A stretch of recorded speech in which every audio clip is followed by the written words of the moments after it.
This is Streeter Flynn Jr. recording for the Oklahoma Living Legend Library on November 17, 1969, prior to the award banquet of the Oklahoma Hall of Fame. We are interviewing this afternoon Dr. Hayden Donahue, who lives in Norman, Oklahoma, superintendent of the Central State Griffin Memorial Hospital. Dr. Donahue, I wish you'd give us a background of your early life and your family and where you lived and your early education, and giving us a picture of what started you on the field that you're in today. I was born in El Reno, Oklahoma in 1912. My parents were originally natives of Kansas, but my grandfather had moved down into Oklahoma around Sealing right after the runs that opened up the territory. Both my mother and father's family had come down in the run, although they couldn't claim land, but they later moved into Oklahoma in farming and railroading and things like that. I went to first grade in El Reno, Oklahoma, and then moved to Pittsburgh, Oklahoma, where my father was involved in the coal industry. I attended the schools in Pittsburgh, Oklahoma until my father got into the sales end of the coal business. I worked in and around the coal mines as a child, and then later the family moved to Oklahoma City. I attended junior high school here, was on the debate team for the junior high school here, and then I went on to high school the first year here, and then moved to Omaha, Nebraska. And from thence, after about a year, to Sioux City, Iowa, where I completed my high school, and went 1 year to the University of South Dakota.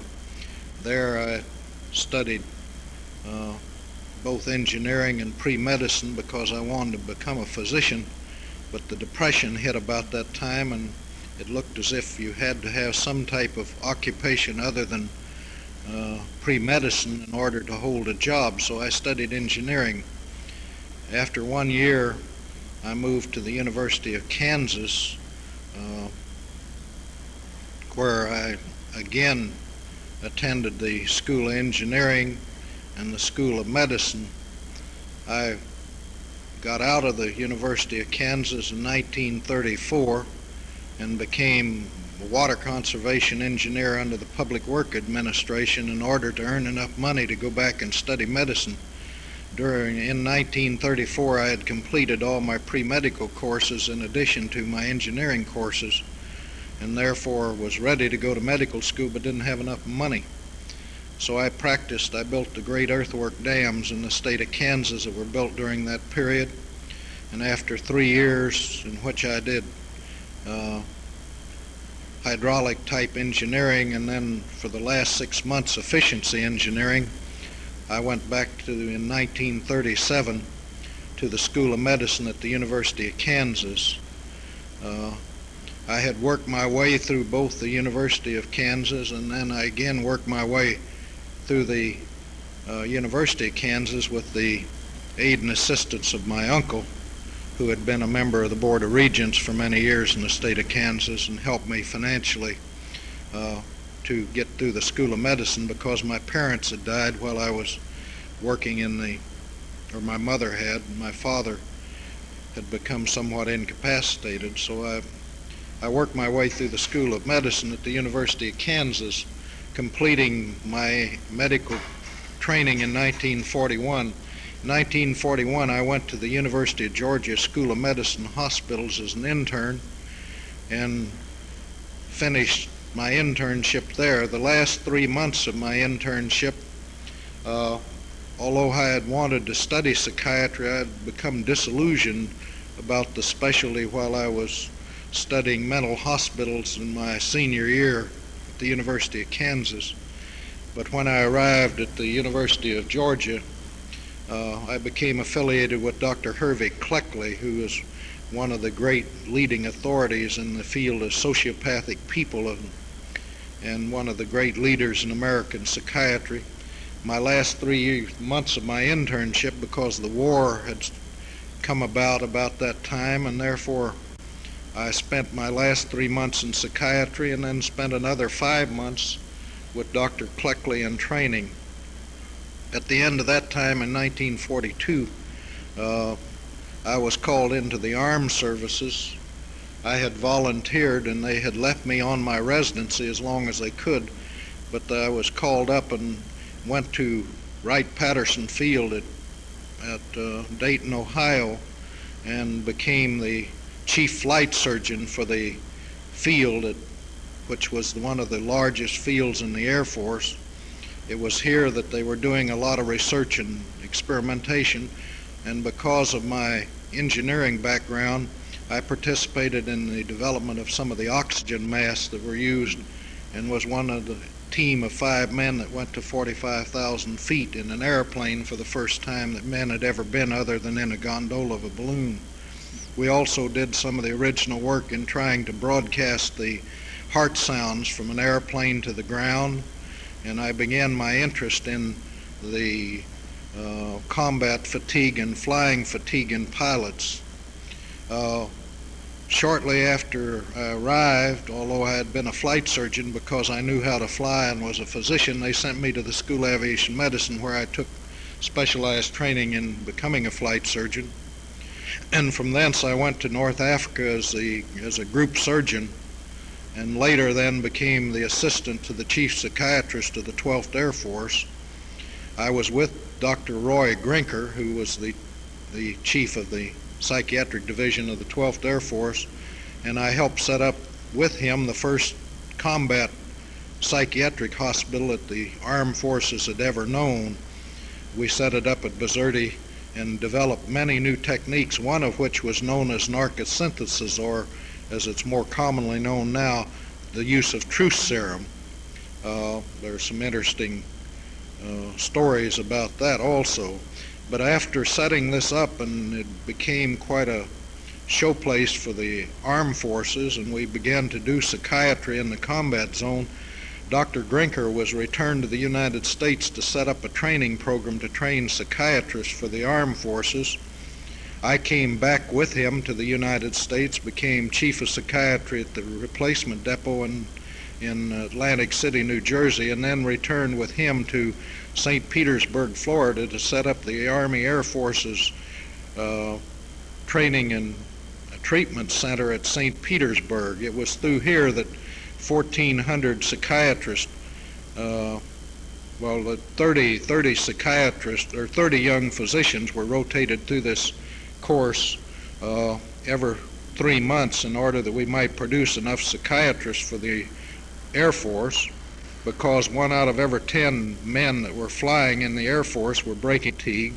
We had to develop new ideas, new methods of getting these people well. In World War I, 50% of the people who suffered from so-called shell shock or combat fatigue never recovered sufficiently to participate again in the activity of the war.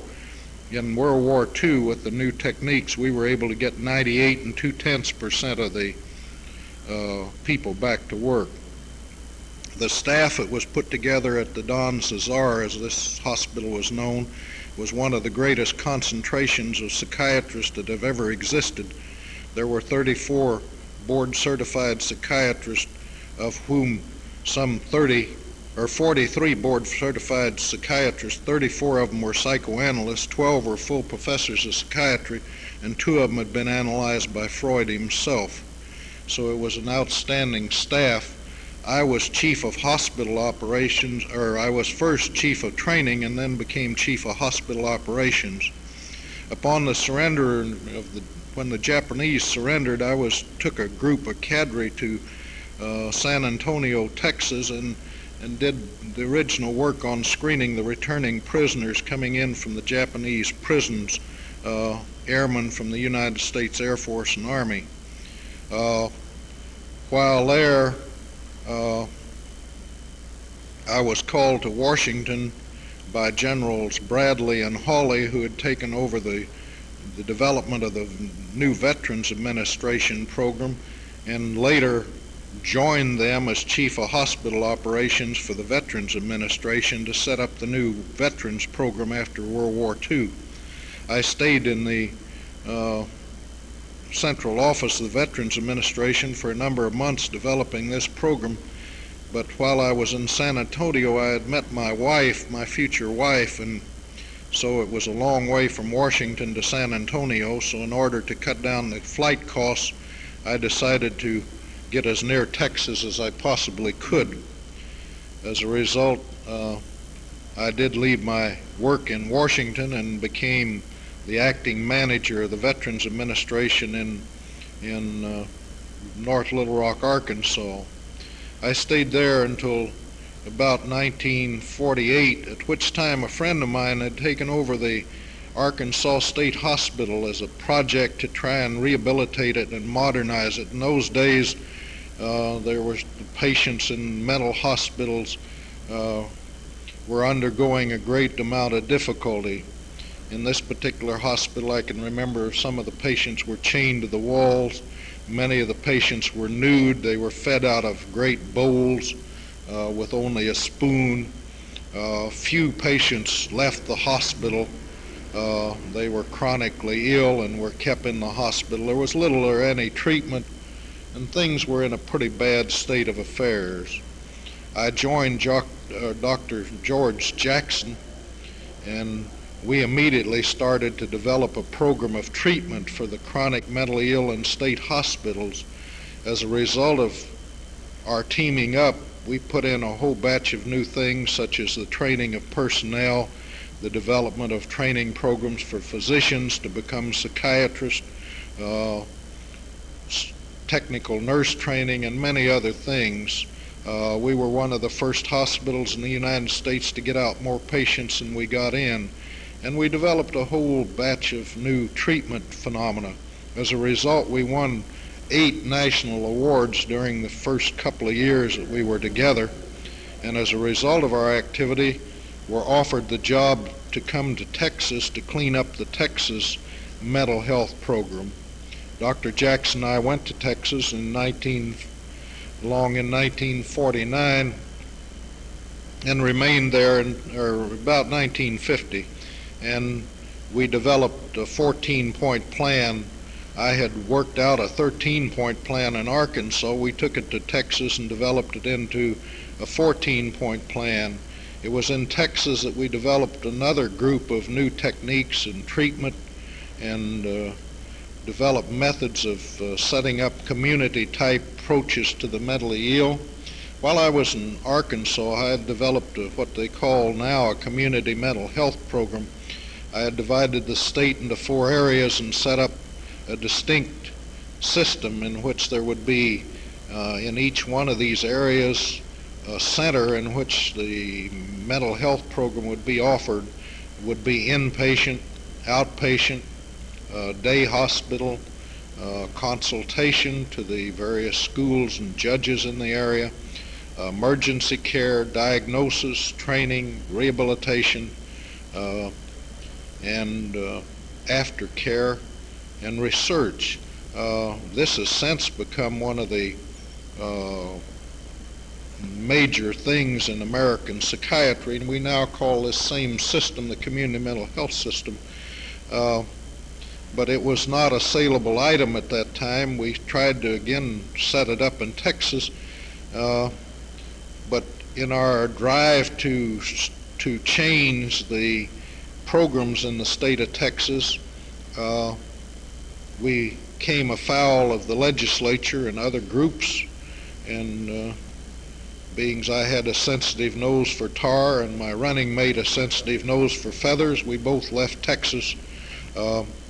I came to Oklahoma. At that time, Oklahoma was having trouble with its mental health system.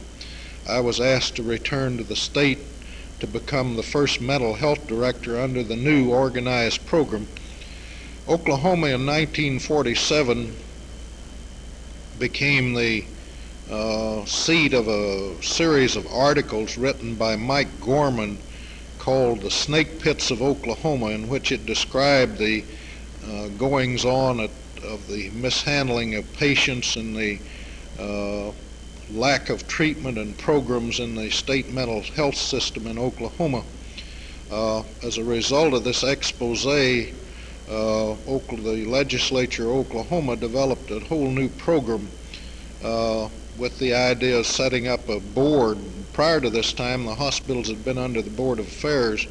In 1947, as a result of this expose, they decided to set up a mental health board, as many other states had done, and set this board up. And on the board, they put the chairman of the Board of Affairs as the chairman by law. They put the director of the health department, the director of the medical school, and 2 other physicians on this board. This didn't help a great deal because the Board of Affairs chairman was still the chairman.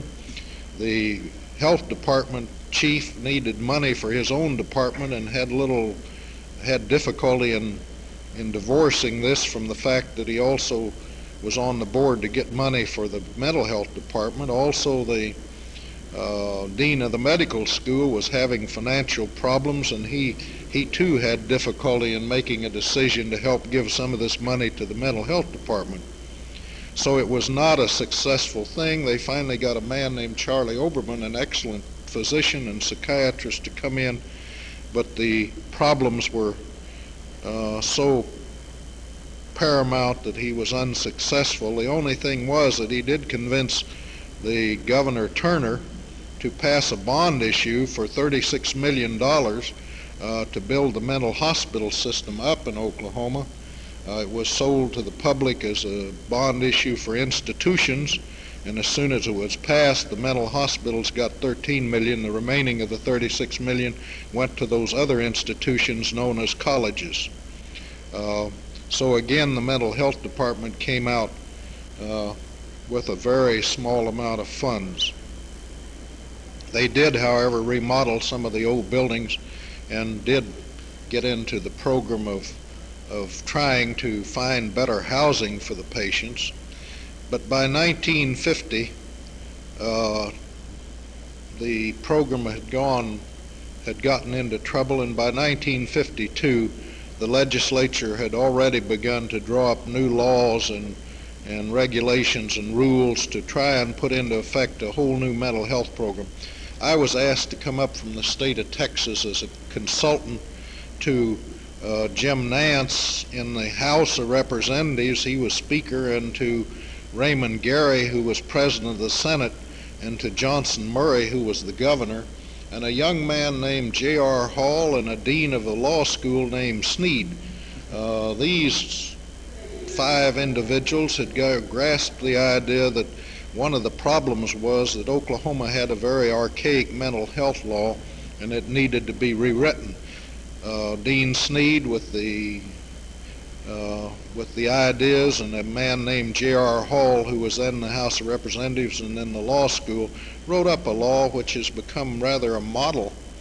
As a result of this, and a result of the action of the wanting to set up a new program, they set up an idea in which they had developed a board of mental health which was composed of 7 citizens.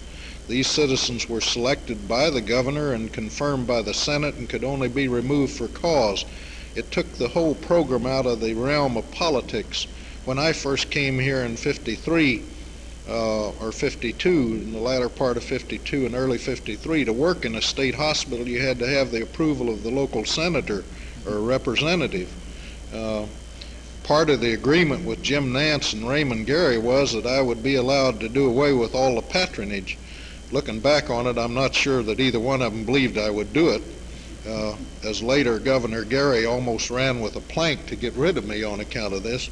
Later he and I became extremely close friends, and he became one of the, did more than most governors for the mental health program. But it was a stormy front there for a while till I convinced him I was right. But anyway, as a result of the development of a mental health board, I then came to Oklahoma in the latter part of 1952 and took over the reins of the newly organized mental health department as soon as it was developed in 1953, as soon as the legislature passed the bill. Jim Nance had gotten interested in the mental health program, and I had convinced him that one of the urgent needs for mental health was the fact that it was just so underfinanced. At that time, the per patient day cost of caring for a patient in Oklahoma was $2.35 a patient day. The hospitals were so crowded that in order to see the patients on the far side of the hospital or wards, you had to walk across the beds and patients to get to them. The food was pretty bad. The whole situation was rather a disheartening one. But I remember I told Mr. Nance all my problems, he and Mr. Gary, and the two of them got together, and I remember that the appropriation was stalled and we were about to lose $1 million out of an already insufficient appropriation.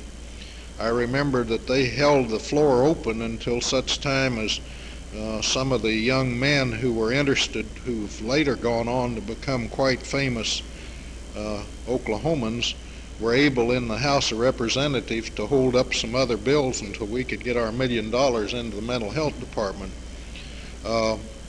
Starting from in 1953, I could use Central State Hospital, I think, is better because it applied to all the hospitals, but I think Central I know better. For instance, Central State Hospital in 1953 had 3,150 patients in it. It's still crowded today with 1,500, so you can imagine what it was like with 3,150. They had 6 physicians at Central State Hospital, 2 of whom were trained, the other 4 were not.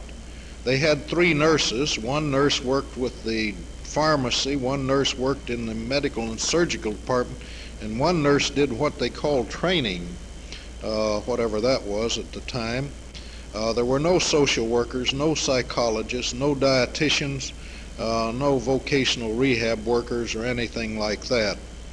The average duration of stay of a patient in Central State Hospital in those days was 2,964 days. Only 4% of the patients came in voluntary. All the rest of them were committed by the court. And obviously nobody wanted to come in if you're going to have to spend 2,960 days. I think the story of it's told best by the fact that now the average duration of stay of a patient in the hospital is some 28 days, and oftentimes only the average is down to 22 days.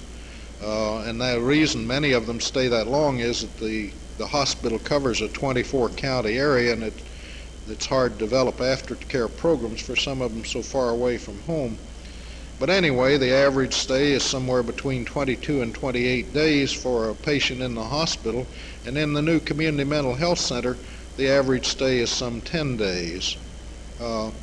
Now, instead of 4% of the patients coming in voluntarily, 70% of the patients walk in the front door and sign themselves in seeking aid and assistance for their help.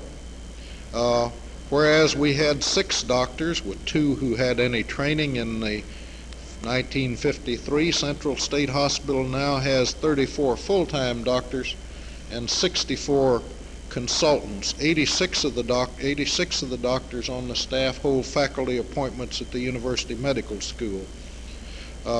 Instead of having 3 nurses, we now have 65 nurses, 5 of whom have degrees and are teaching, because all the aid or the attendants now who used to drop the plow handles and come in and go to work now have to have 240 hours of basic training and 160 hours more if they want to advance.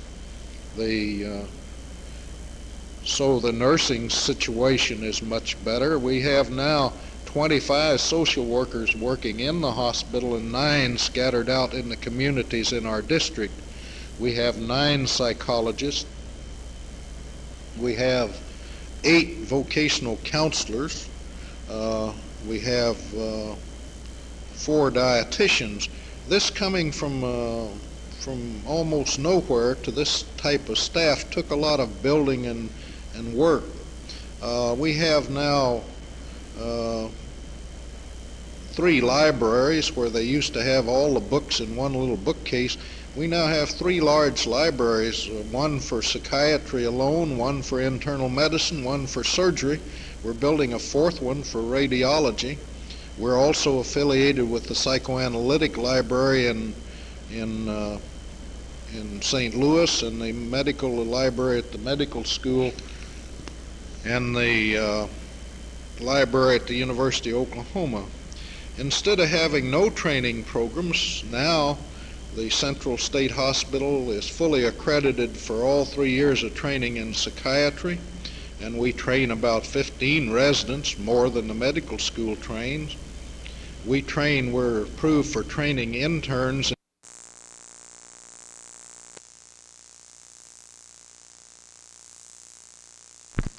Testing 1, 2, 3.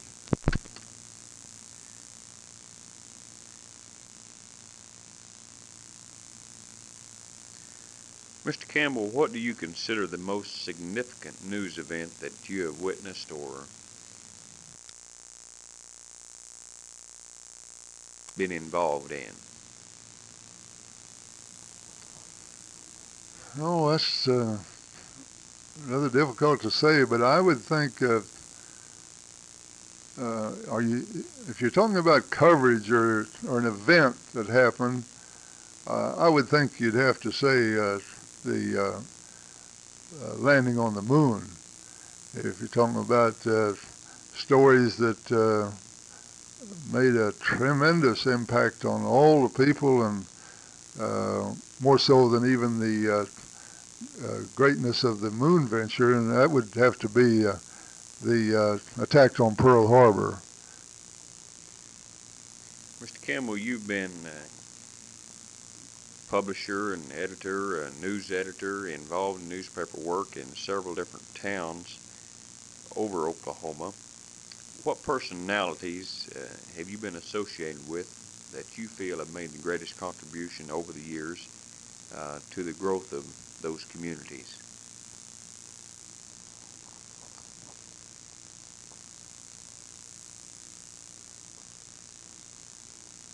Well, if you're talking about a person in those communities or over the state, which would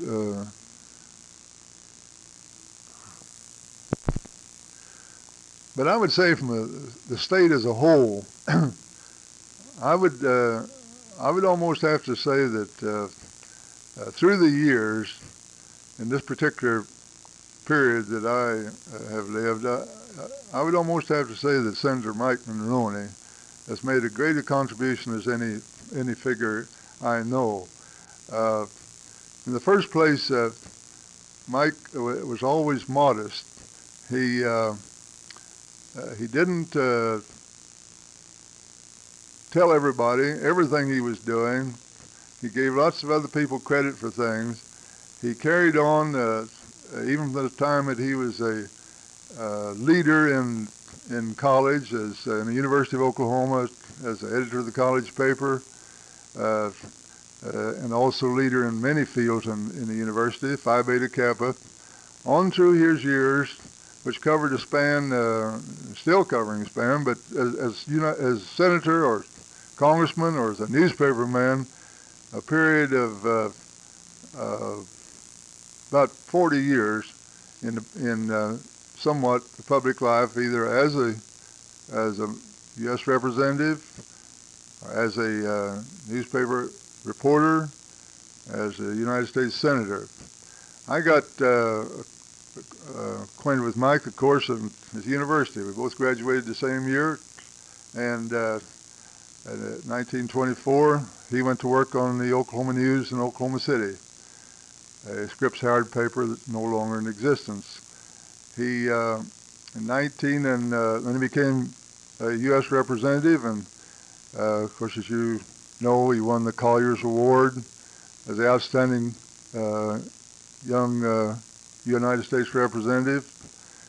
And then 1950, when he decided to consider the United States Senate race, I gave him my full support because I realized that here was a man who was, in my opinion, was able, honest, and capable to do the job that he should do for the state of Oklahoma, and it should be done for the state of Oklahoma. I believe, with maybe the exception of a state senator, that through my newspaper career, he is the only candidate that I ever supported with editorials. I felt like in order to be able to conscientiously tell the people, your readers, to vote for someone, that you had to know that individual. And this is why I stayed away from the idea of every governor's race or every Senate race support some candidate. You can find out quite a bit about them, but unless you really know them, I don't know whether the newspaper editor has any more business telling people how to vote than the custodian of the courthouse or somebody else. And for this reason, when Mike Maroney came along, I gave him my full support. In 1950, I was on the Oklahoma Press Association program to give a capsule talk at the joint meeting of the editors and the Oklahoma City Chamber of Commerce. At that talk, I told the listeners that there was a certain sound echoing around the lakes and hills of northeastern Oklahoma, and that it could be heard by everyone. It was growing in intensity, and that was LSMFT. And I explained that it stood for Let's Substitute Monroney for Thomas. Well, that was picked up by the Day Oklahoman and other newspapers, and pretty good publicity on it. So when Mike decided to become a candidate against the veteran Senator Elmer Thomas that year, why, he used that as his slogan. In fact, the advertising was signed that went out from over the state, and also the billboards and so forth. Inserted by the LSMFT Club, and then the treasurer of the club's name was given. That same year, we had a gridiron in Veneta, as we'd had for several years, and the song that was used in a skit on Mike was, and incidentally he was there, was to the tune of McNamara's band, or of course we used the words Mike Monroney's band. And Mike also picked this song up and used it as the campaign song for that year and subsequent years. I have visited Mike's home. I had in Washington. I've been in his office. I had known him in the university, and so I felt like that I really knew what made Mike tick, and I knew his absolute dedication to the job that he held. He was frank with everyone. I never asked Mike for a political favor in my life, and didn't expect any, but I thought it was a newspaper editor's job to support a man who was absolutely, in my opinion, above reproach and able to do the job. His wife has told me the times that he had stay up till 2 and 3 o'clock in the morning reading about banking when he was on the banking committee, or keeping up with what was going on and what committee he might be assigned to. And so I know that through the years in my own community, in Tulsa, in other parts of the state, I know of the contribution that he made to try to be an outstanding United States Senator, not only for Oklahoma but for the nation. And his reorganization bills in both the Senate and the House, the other measures that he sponsored, The many things that he did, I felt were a tremendous contribution through the years to Oklahoma, and probably he hadn't received enough credit for them because he didn't really toot his own horn as much as he should. Mr. Campbell, what other personalities, political or otherwise, in the state of Oklahoma have you been associated with? And if you can recall any, tell us a little bit about those. Well, I can think of possibly a few. I served on the board of directors of the Grand River Dam Authority in 1952 to 1954. There's a 5-member board that operated the Grand River Dam project in eastern Oklahoma, northeastern Oklahoma. And one person that I was very much impressed with as far as his contribution to Oklahoma and also the interest that he had for me, and this was Fred Branson, who was on the Supreme Court of the state of Oklahoma, very prominent political figure. He was in the first Oklahoma Constitutional Convention. He could tell you stories about the removal of the capital from Guthrie to Oklahoma City, and was chairman of the Grand River Dam Authority at that time. We used to spend hours talking something besides the Grand River Dam business, and this would be the many things he remembered about Oklahoma history. Another person who made a tremendous impression on me was Dr. E. Dale, now the professor emeritus of history at the University of Oklahoma. I believe Dr. Dale's in his 90s this time. But when I moved to Norman in 1919, I got acquainted with Dr. Dale. He had been a Western Oklahoma resident, cowboy, in fact, out in Western Oklahoma, and worked on the Quarles Ranch out there. We found that he knew a number of people that my father knew, early cattlemen out in that area, and so we had a rather a relation there that we could talk about. He had written books on the Cheyenne Arapaho Indians. He had established the first museum at the University of Oklahoma for the Indian Museum, and it was in the basement of the law barn, or the law building at that time. I had a number of Cheyenne Arapaho Indian articles and beadwork and so forth, so I brought it down to the museum, and Dr. Dale gave me, this was by this time it was about 1921, he gave me the first copy of the Chronicles of Oklahoma, of which he was editor, volume 1, number 1, and he autographed it for me, and which I prize very much and still have in my library. But Dr. Dale started me with an interest in history, and I took some history courses under Dr. Dale, and we've continued to correspond, and he has sent me most of the books that he has written or compiled, and all through the years we've kept up some contact. He probably was responsible for me becoming interested in history, an interest that I've held all through these years. A few years ago, after waiting a long time for someone else to do it, I started the Veneta Craig County Historical Museum, and which is now moving along pretty good.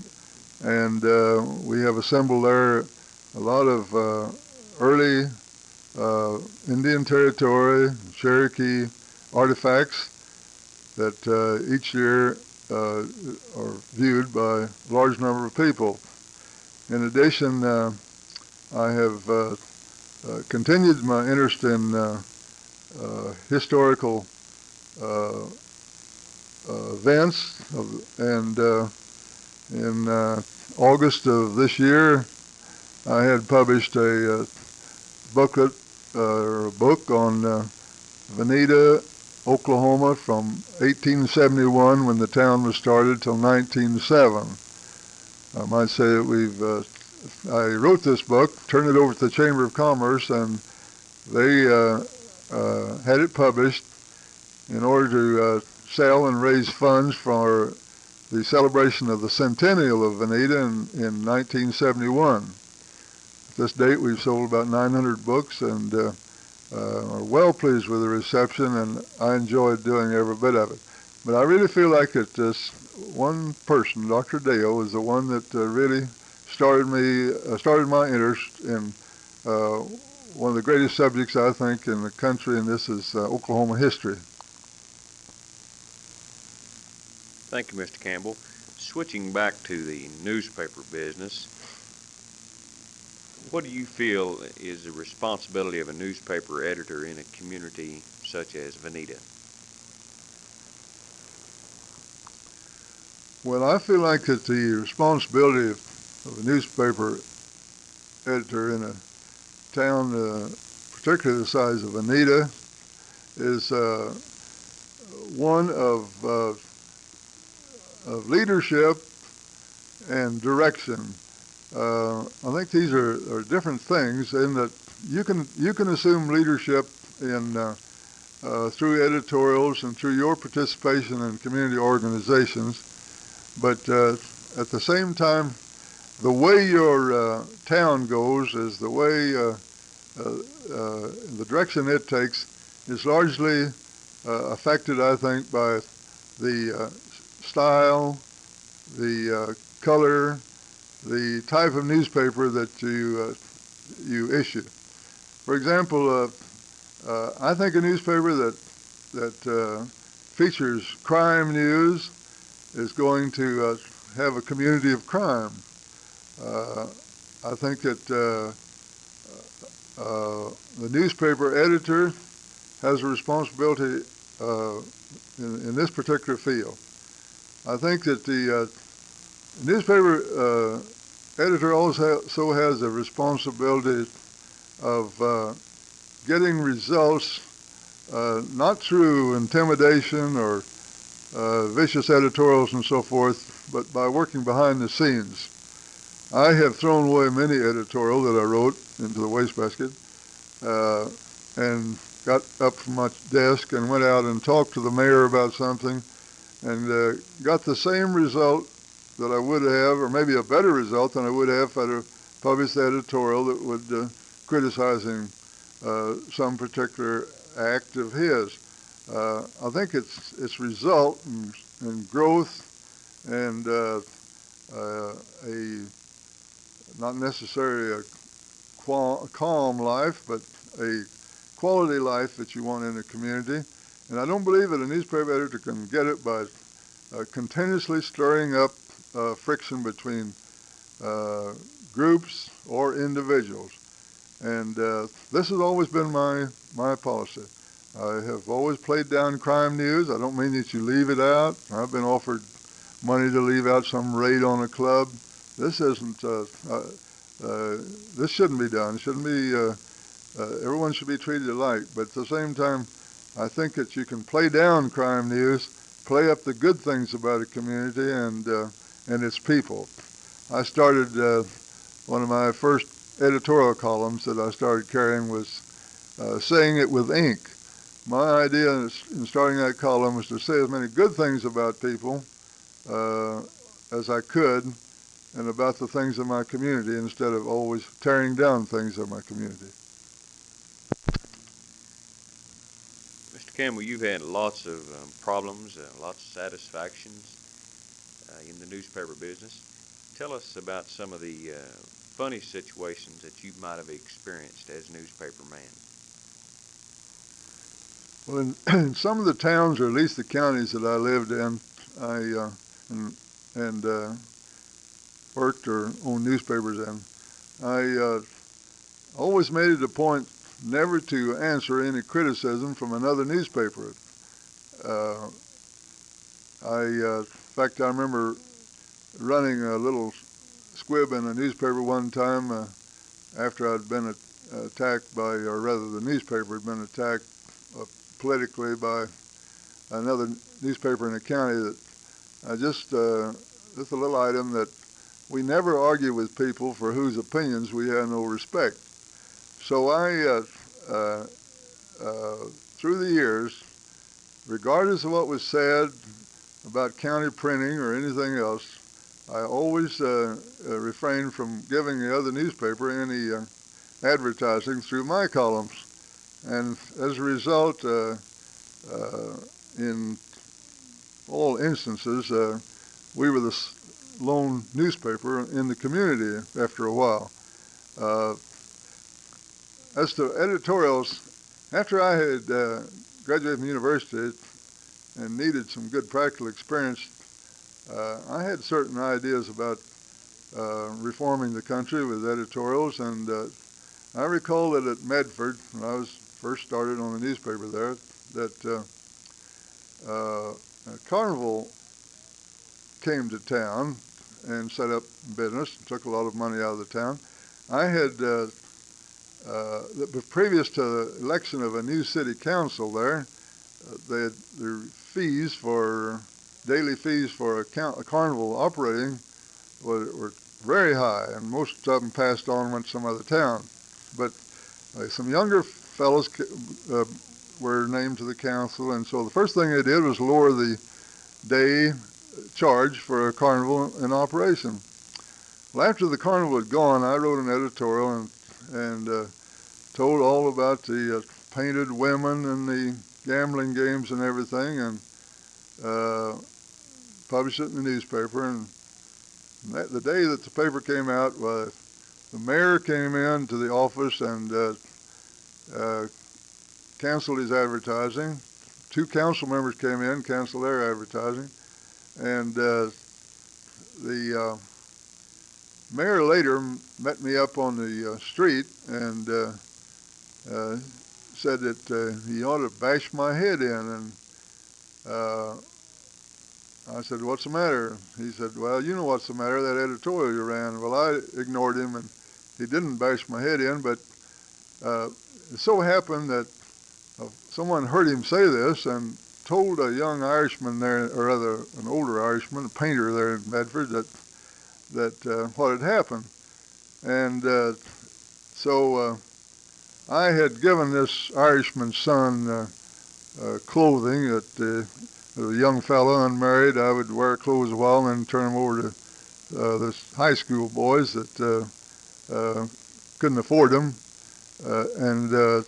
So this Irishman, pretty good friend of mine, and so he met this mayor out on the street that night. In fact, he waited for him, and he said, "I understand you jumped on this young fellow over at the newspaper office." And the mayor said, "Yes, I guess I did." And so the Irishman gave him a good cussing out, and he said, "Now listen, if I ever hear of you doing anything like that again, it's just going to be too bad for you." Well, this Irishman had a pretty good reputation as a fighter, so probably would have happened.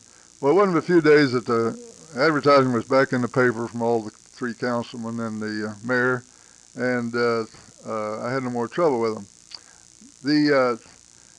I recall also that one day I was decided to write an editorial about people poisoning dogs in Medford. And a newspaper salesman came through, an old-timer who'd also been in the newspaper business.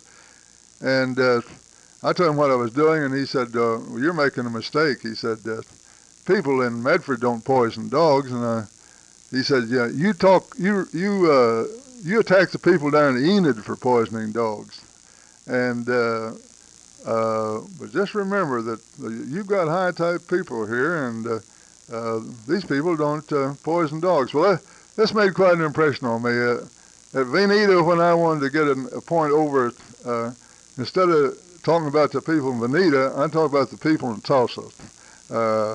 You still get your point over without saying, pointing your finger right at the people right in your town. These 2 incidents, I think, part of my experiences through the year. Mr. Campbell, what do you visualize in the future for your profession? And in addition, I now understand that you're retired from active publication.